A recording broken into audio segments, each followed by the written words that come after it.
السلام علیکم۔ اللہ تعالیٰ کے بھیجے ہوئے فرشتے جب حضرت ابراہیم علیہ السلام کے امور سے فارغ ہوئے تو ان فرشتوں نے شہر ستانے لوٹ جانے کا ارادہ کیا۔ حضرت ابراہیم علیہ السلام نے ان فرشتوں سے کہا کہ میں بھی تمہارے ساتھ چلتا ہوں،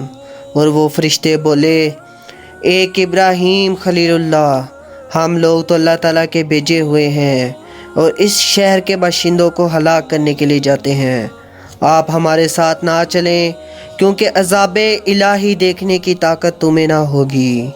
حضرت ابراہیم علیہ السلام نے کہا،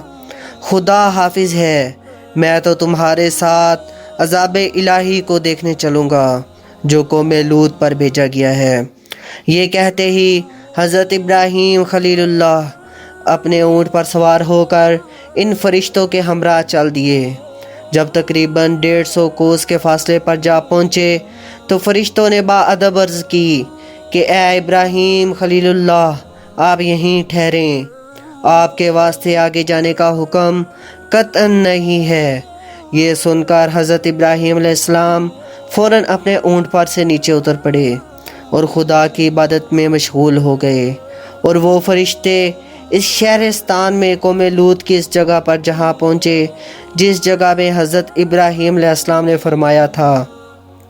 کہ یہاں کے لوگ بد کردار اور بد فعل ہیں، کہ مردوں کے ساتھ مرد اور عورتوں کے ساتھ عورتیں فعل بد کی مرتکب ہوئے ہیں اور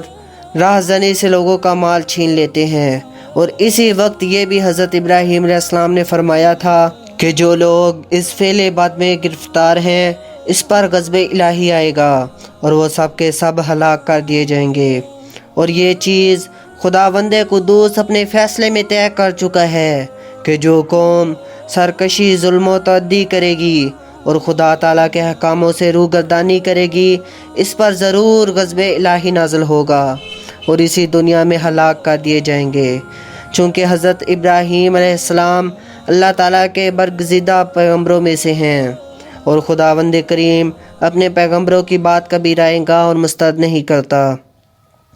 چنانچہ آپ نے جس چیز کی خبر اس قوم میں دی تھی وہ بہت جلد ان پر مسلط کر دی گئی، اور وہ لوگ ہمیشہ کے لیے اس صفحہ ہستی سے مٹا دیے گئے، چونکہ وہ فرشتے خدا کا حکم لے کر اس قوم لوط کی طرف بھیجے گئے تھے، تو انہوں نے اللہ کے حکم سے ان شہروں کو سوائے ایک شہر جس کو صدوم کہتے ہیں اس کو محفوظ رکھا، اور باقی تمام شہر سنان کو الٹ دیا، چونکہ صدوم کے رہنے والے اس فعل میں گرفتار نہیں تھے۔ اور جب انہوں نے ان 6 شہروں کے لوگوں کو دیکھا کہ یہ لوگ اپنی بدکرداریوں اور بدفعلیوں میں مبتلا ہیں تو ان لوگوں نے ان کے ساتھ اپنی شادی بیاہ وغیرہ بھی موقف کر دیے۔ اس واسطے اللہ تعالیٰ نے تو اہل صدوم کو ان پر فضیلت دی اور نجات بخشی، اور اسی شہر ستان کے باشندوں میں لاکھوں آدمی بڑے ہیکل اور جنگی تھے، سب کے سب ہلاک کر دیے گئے۔ الغرض وہ فرشتے جو اللہ تعالیٰ کی طرف سے عذاب الہی لے کر آئے تھے وہ سب حضرت لوط علیہ السلام کے گھر گئے اور ان کی بیٹیوں کو سلام کیا، اور ان کی بیٹیوں نے سلام کا جواب دیا۔ حضرت جبرائیل علیہ السلام نے ان سے کہا کہ کوئی آدمی اس شہر میں ایسا ہے کہ ہم مسافروں کو آج کی رات مہمان رکھے اور کھانا کھلائے۔ انہوں نے جواب دیا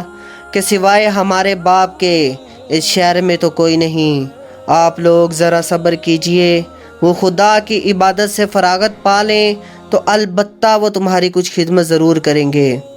جب حضرت لوط علیہ السلام نے خدا کی عبادت سے فراغت پائی تو اپنے گھر کے دروازے پر دیکھا کہ 12 شخص صاحب جمال اور کم سن، بال بنائے ہوئے اور کپڑے معطر پہنے ہوئے آئے ہیں۔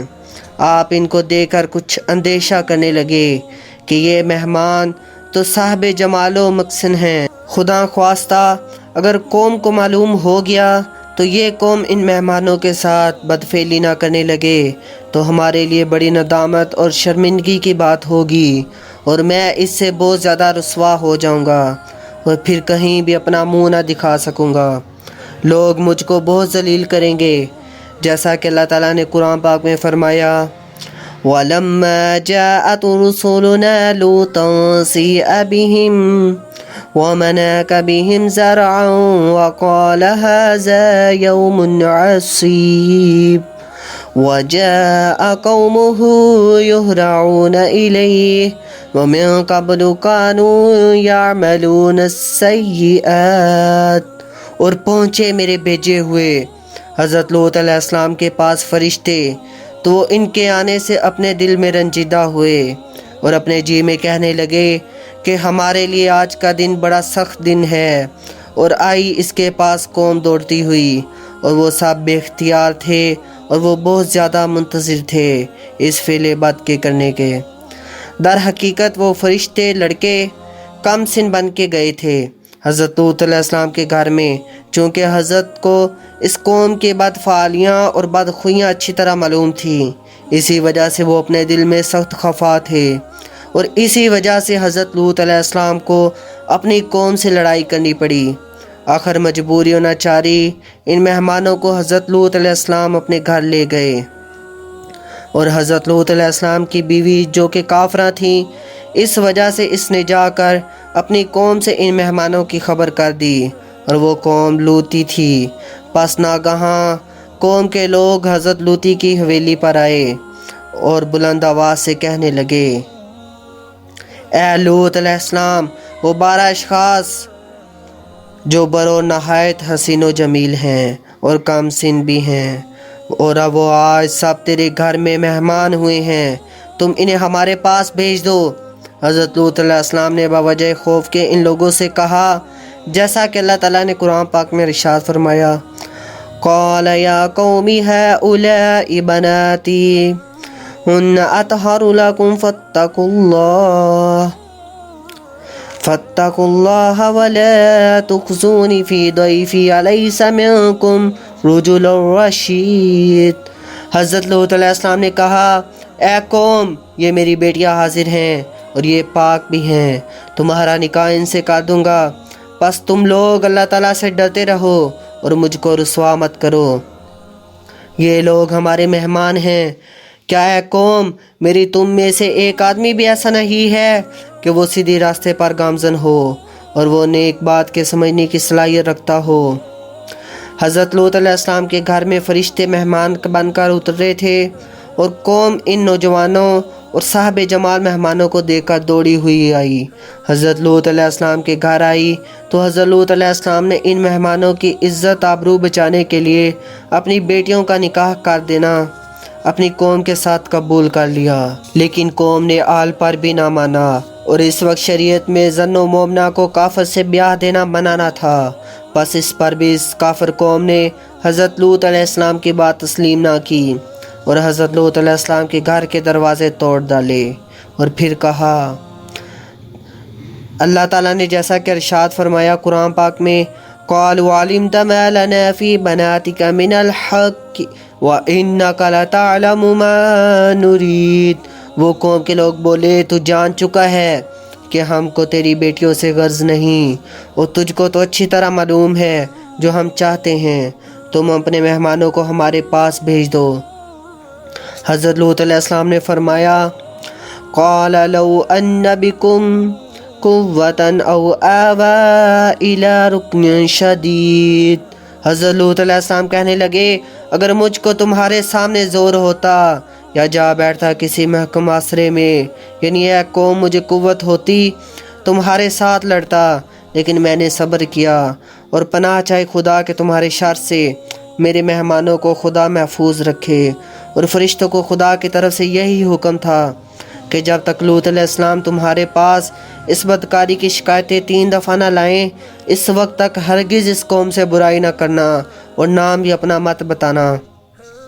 جب حضرت لوط علیہ السلام نے اپنے مہمانوں سے کہا کہ میں اپنے اندر اتنی قوت نہیں رکھتا کہ ان کا باقاعدہ مقابلہ کروں اور ان ملعونوں کے شر سے بچوں اور تم کو بھی بچاؤں اور اس ظالم قوم کو اپنے سے دفع کروں، حضرت لوط علیہ السلام نہایت آبدیدہ ہو کر اپنے مہمانوں سے یہ کہہ رہے تھے۔ پھر اس قوم کے لوگوں نے آ کر حضرت لوط علیہ السلام پر بے ادبی سے ہاتھ چلایا، اور ناچار ہو کر حضرت لوط علیہ السلام ان مہمانوں کے پاس ناطاقتی کی صورت میں آئے۔ جب 3 مرتبہ حضرت لوط علیہ السلام نے اپنے مہمانوں سے اپنی قوم کی شکایتیں کی، تو پھر شدید ابدیدہ ہو گئے۔ یہ دیکھ کر مہمانوں نے کہا قالوا یا لوط انا رسل ربک لن یصلوا الیک فاسر باہلک بقطع من اللیل ولا یلتفت منکم احد الا امرأتک انہ مصیبها ما اصابہم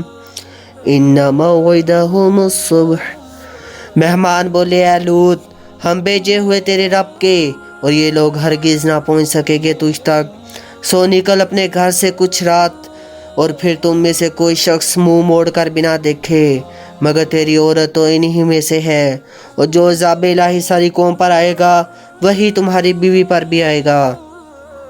اور عذاب الہی کے آنے کا وقت صبح ہے۔ پھر مہمانوں نے حضرت لوط علیہ السلام سے اچھی طرح ظاہر کر دیا کہ ہم لوگ سب اللہ تعالیٰ کے بھیجے ہوئے فرشتے ہیں اور قوم لوط پر عذاب الہی لے کر آئے ہیں، اور ہم لوگ یہ بتا دینا چاہتے ہیں کہ آپ آج کی شب اس قوم سے بچ کر کسی محفوظ جگہ پر چلے جائیں جہاں اللہ تعالیٰ کا حکم ہو، کیونکہ آج شب کو صبح کے وقت اس قوم پر عذاب الہی آئے گا۔ واللہ اعلم بالصواب۔ آج کی ویڈیو کے لیے اتنا ہی کافی ہے، اس کا بقیہ حصہ انشاءاللہ اگلی ویڈیو میں آپ کو بتایا جائے گا، لیکن اس سے پہلے آپ سے درخواست ہے کہ پلیز اس چینل کو سبسکرائب کر دیں اور بیل آئیکنز دبا دیں تاکہ مزید آنے والی ویڈیوز اور اپڈیٹس آپ کو بر وقت ملتی رہیں۔ شکریہ، اللہ حافظ۔